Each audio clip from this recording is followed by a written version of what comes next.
بڑی مزے کی حدیث ہے جی یہ۔ سیدنا عمر کہتے ہیں کہ نبی صلی اللہ علیہ وآلہ وسلم نے ایک دفعہ اپیل کی اللہ کی راہ میں صدقہ اور خیرات کرنے کی۔ مختلف غزوات کے موقع پر آپ صلی اللہ علیہ وآلہ وسلم یوں صدقے کی اپیل کرتے تھے کہ اللہ کی راہ میں خرچ کرو۔ سیدنا عمر کہتے ہیں کہ میری فائنینشیل پوزیشن اس وقت اتنی زبردست تھی کہ اس سے پہلے کبھی نہیں تھی، تو میں دل میں یہ سوچ رہا تھا آج تو میں ابو بکر کو پیچھے چھوڑ دوں گا۔ ہائے ہائے، آپ دیکھیں کمپٹیشن بھی کس فیلڈ میں ہے کہ میں آج اتنا مال لے کے جاؤں گا کہ ابو بکر کو پیچھے چھوڑ دوں گا۔ کہتے ہیں میں نے اپنے گھر کا مال آدھا کیا، آدھا مال گھر والوں کے لیے رکھا اور آدھا میں سمیٹ کے نبی الاسلام کی مبارک قدموں میں، اور دل میں سوچ رہا تھا آج تو میں ابو بکر سے آگے نکل گیا۔ لیکن ظاہر ہے کہ ایسا ہونا تو نہیں تھا، ابو بکر تو پھر ابو بکر ہے۔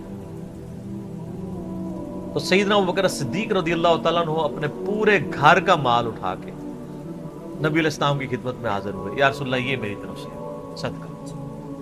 اس موقع پر آپ صلی اللہ علیہ وآلہ وسلم نے سیدنا ابو بکر سے پوچھا کہ اپنے پیچھے گھر والوں کے لیے بھی کچھ چھوڑ کے آئے ہو؟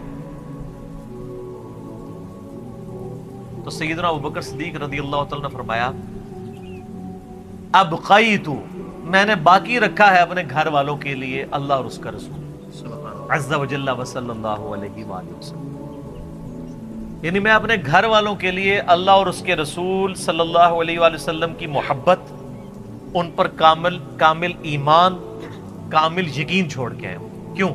سورہ توبہ کی آیت ہے کہ اللہ تعالیٰ نے مومنین کی جانیں اور مال جنت کے بدلے میں خرید لی ہیں، لہذا اہل ایمان خوشیاں مناؤ اس بیع کے اوپر، اس بیع پہ۔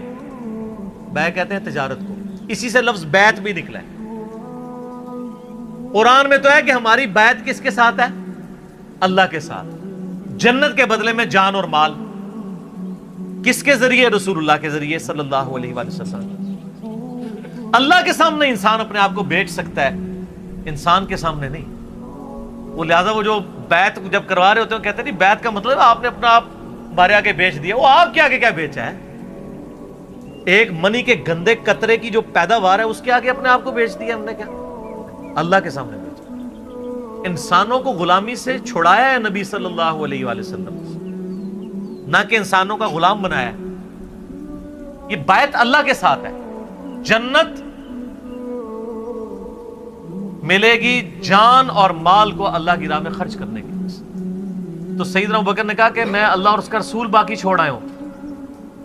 تو یہ سیدنا ابو بکر صدیق رضی اللہ تعالیٰ عنہ نے جن معنوں میں کہا وہ معنی یہی تھے کہ ہم اللہ اور اس کے رسول عز وجل وصلی اللہ علیہ وآلہ وسلم کے ساتھ اپنی محبت کو وہ سرمایہ سمجھتے ہیں کہ دنیا کے مال اس کے سامنے کوئی حیثیت نہیں رکھتا۔ اور یہ حقیقت بات ہے میرے بھائیوں، اس امت میں سیدنا ابو بکر صدیق رضی اللہ تعالیٰ عنہ کی مبارک ذات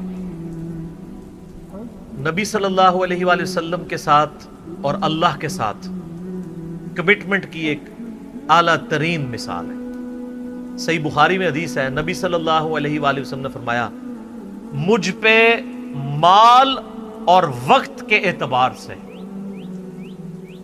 تمام مخلوق میں سب سے زیادہ احسان ابو بکر کے ہیں۔ دو ہی چیزیں ہو سکتی ہیں نا، یا آپ کسی کو اپنا مال دے سکتے ہیں یا وقت۔ وقت زندگی، آپ بھی وقت دے کے یہاں بیٹھے ہوئے نا، یا مال خرچ کریں گے یا وقت۔ ایون جو مال بھی آپ خرچ کر رہے ہیں وہ بھی وقت ہی ہوتا ہے، کیونکہ وقت لگا کے آپ نے مال کمایا ہوتا ہے۔